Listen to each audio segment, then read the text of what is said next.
are going to be talking today and sharing their insights on how corporate innovation and startups can work together for the benefit of the ecosystem.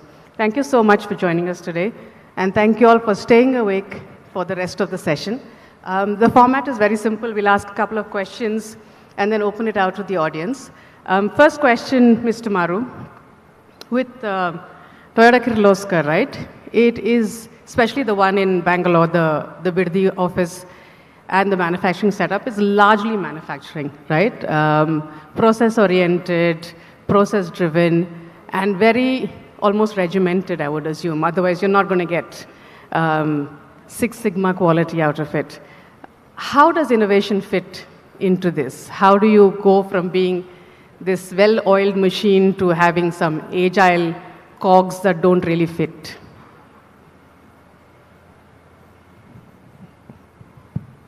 Good afternoon, Smita.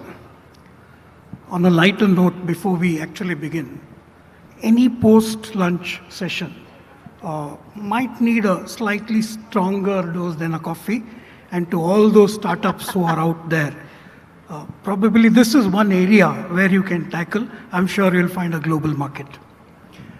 Coming to the question of innovation, and you were kind of specific about Toyota, but I think that's pretty large with any global multinational organization which is steeped in legacy. I would want to answer this in two parts. Firstly, innovation in general, and then probably giving the disruptive edge to innovation, which I believe would be on a different scale. So first, to begin with innovation itself and specific about Toyota.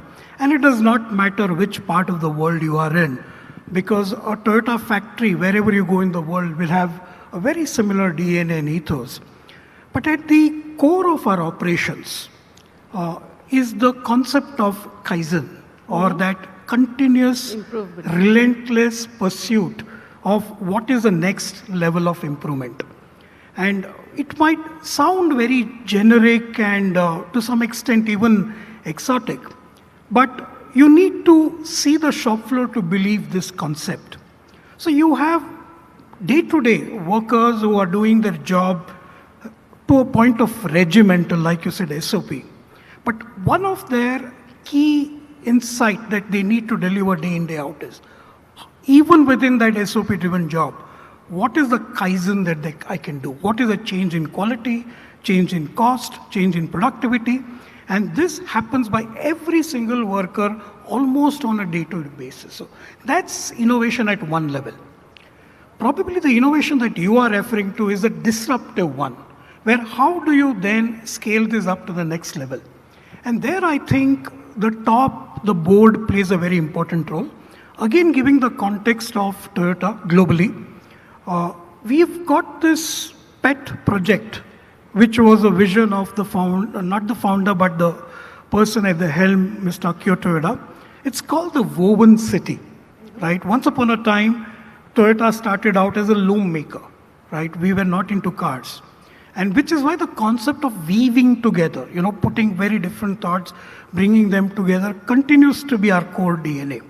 And at the heart of this project is a statement which I would like to share with all of you. When we talk about inviting people to understand Woven City, we describe ourselves as we are explorers looking for innovators and disruptors. And at the concept of this Woven City is this theme about the mobility. Automobile is all about mobility as we go forward. And at the foothills of Mount Fuji, over 175 acres, we have set up what can be one of the biggest test labs in a real world, where we try to create a mobility-driven smart city of the future, where of course we participate. There are many like-minded companies which come, but it is thrown open to many startups who can come in and contribute to areas like automation, AI, fuel system, safety, housing, you name it. So I think until and unless you don't have vision at that scale, board mandates at that scale, and the commitment back to my money and the need to handhold, I think it would be difficult for big companies to innovate. Another example on very similar line, and I'm not sure how much time I have, is the concept of Toyota Mobility Foundation. Again, this cuts across regions. nothing to do with business. We work with cities. Varanasi is an example in India, where we try to understand the DNA of that city in terms of traffic, crowd flow, the need for mobility, and then try to offer meaningful solutions. And when you see the top doing this kind of activity, then from the bottom in a company where innovation is a culture, people tend to pick up that cues, tend to be agile, and more importantly, open to disruptions. I hope that partly answers your question. I think that definitely answers my question and more, and lots of insights that actually came out from that, including the fact that you can have globalization and localization, with your Varanasi example, and the fact that you said shop floors in Toyota look the same worldwide, right? One doesn't have to be mutually exclusive to the other. And everything that I've studied in my MBA, I know Toyota was one of the pioneers in innovation, from Kaizen to everything Six Sigma, all of that. So thank you for that. I wish we had more time to continue that conversation, because I have a couple of hyperlinks from there, but we shall hold back. And that's innovation mindset, right? That large organizations like Toyota have always fostered. We've then got Volvo, safe, stable. That's the image that you get from Volvo. And they continue to do their, safety is our DNA campaign, which is great. But they're also doing innovative things, because if you don't innovate and or disrupt, you will stay behind. Campex is an example of what a corporate can do without disrupting too much internally. You lead the innovation program called Campex for Volvo in India. Could you explain a little bit about what Campex does, and how does it fit within the startup ecosystem in India? Sure. First of all, thank you to having me on this panel, and thank you for all the startup community and industry leadership over here in the room. So we are in the midst of a large transformation at Volvo Group.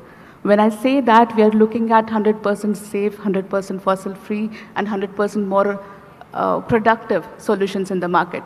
While we are out there in this journey, it is very important for us to have partners like startups which are on the forefront of the technology. And looking at this need, we do understand that large organizations work at a different pace as compared to startups. The sense of time is different. We did identify Campex as one of our open innovation arenas of the Volvo Group. We started our journey back in 2019 in Gothenburg, where we started our first Campex. The second one was in Bangalore in India, where we also have our largest R&D site. And we would say that, in the last 3.5 years, it has been an incredible journey with multiple partners where we are working with. Just to tell you a bit more about what Campex is, while we say it is the open innovation arena, it is an arena for the entire Volvo Group. By Volvo Group, I mean the trucks, buses, marine engines, financial services, everything other than Volvo Cars, as you know now, which is part of the Volvo Group.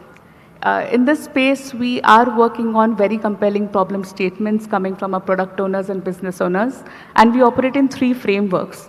The first one, which is a very old one, is the venture client, where we do quick proof of value projects with startups and identify them to commercialize.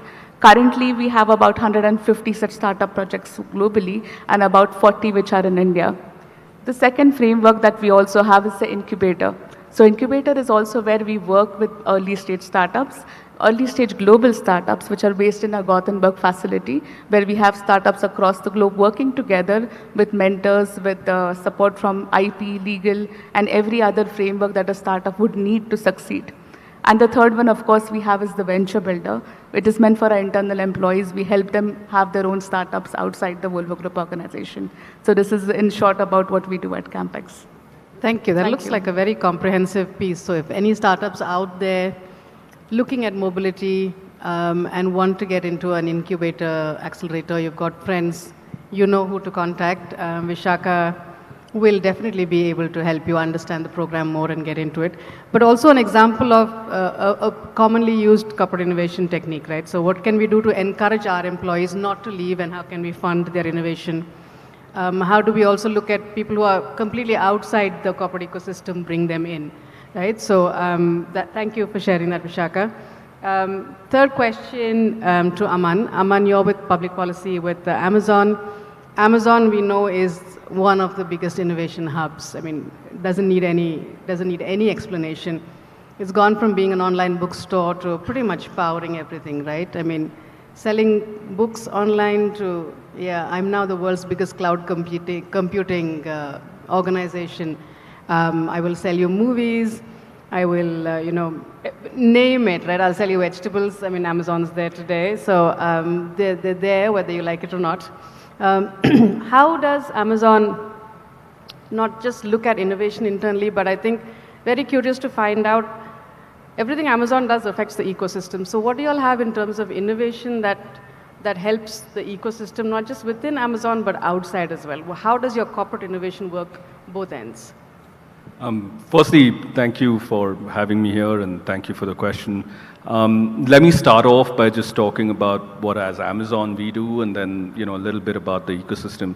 I think for us, we are a customer-obsessed company. It's customer backwards for startups in the room or folks who are looking at ideas. That's the starting place for everything at Amazon, which is what do customers want, where they are, and we want to be able to innovate for them, think about them, and famously, Jeff Bezos, who's the founder of Amazon, has often been quoted saying that there would be an empty chair in a room where he's having a meeting, and that chair is supposed to represent the customer in that meeting, so that no one ever forgets that this is who we are, which is customer backwards. Part of, again, Jeff's thinking, but also very strong to Amazon, is the idea that for innovation to happen, you don't need a fancy lab. You don't need some, specific program. You don't need specific people who've been in charge, made in charge of innovation, but it's something that everyone needs to drive. A lot of what we do is essentially on saying that innovation shouldn't make things complex, but it should make things simple. And part of that, in a very simple way, and something that, again, folks here could think about emulating in their organizations, is what we call a two-pizza rule. So essentially, the idea is that a team, if two pizzas are not enough to feed that team, then that team is maybe too big. And where it stems from is the idea that small teams are agile, they course correct faster, they move faster, and there are lesser number of approvals that you need. Large organizations, typically everyone starts off agile, and then you eventually get buried in bureaucracy and 10 layers of approvals that you need before you can move. And so the idea of a two-pizza team is very, very central to how we think about things. I'm happy to get into many other areas where, as Amazon, how it's an integral part of our culture and how we think about things. Just on your second part of the question, on how do we support the ecosystem, one of the things, and particularly for startups in India, that excites us is how startups in India are really solving big societal issues, right? You've got startups that are working on how can we increase agricultural yield. You've got startups thinking of innovative ways of delivering things to the last mile. You've got startups in, really solving core Indian issues, right? Our focus is on how can we work with these startups, take their solutions to the rest of the world. So hopefully you all are shopping on Amazon.in. But one, big sort of focus for us as a company in India is our export program. That is a cumulative. We started exports in 2015. We ended 2024 at about $13 billion of cumulative exports. And we've recently just upped our target to get to about $80 billion of exports. This is B2C exports by 2030. We have about 170,000 or 170,000 exporters actively exporting. Right, and many of these, when you see it in, when you talk to customers in the US, they're ordering things from India day in, day out. And these are in categories that you might not think that Indian players are doing really well. Textile, linen, hospital scrubs, beauty is again an area. Toys is one of the fastest growing categories for us right now, and again doing really, really well. We also have dedicated programs for specific cohorts. I'll just call out a couple and then happy to get into more details. Now, we are working specifically with women entrepreneurs in a program called Amazon Saheli. The idea is how do we work with entrepreneurs to really have the entrepreneurs focus on what they are good at, which is coming up with the right product and making it the best best product in the market, and then we help them in thinking through how do you get online, how do you access the Indian market, how do you access global markets. Similarly, we've got a program called Amazon Karigar, which is specifically focused on handicrafts and craftsmen and artisans across the country. And with Amazon Karigar, we have about 1.6 million Karigars today associated with us. With Amazon Saheli, we have 1.7 million women entrepreneurs who are associated with us. Lastly, and very briefly, I'd also mention we have an active fund where we fund startups as well. It's called the Amazon Sambhav Venture Fund. And through that fund, we've invested in a few startups. Some of you might have come across them as well. We've invested in the Good Glam Group, Hopscotch, Axio, a whole bunch of different companies that we invested in. Again, because they're doing incredibly innovative work, and we think that we can help them in different capacities. We've just also announced a partnership, and I'll be remiss if I didn't do a quick public policy plug.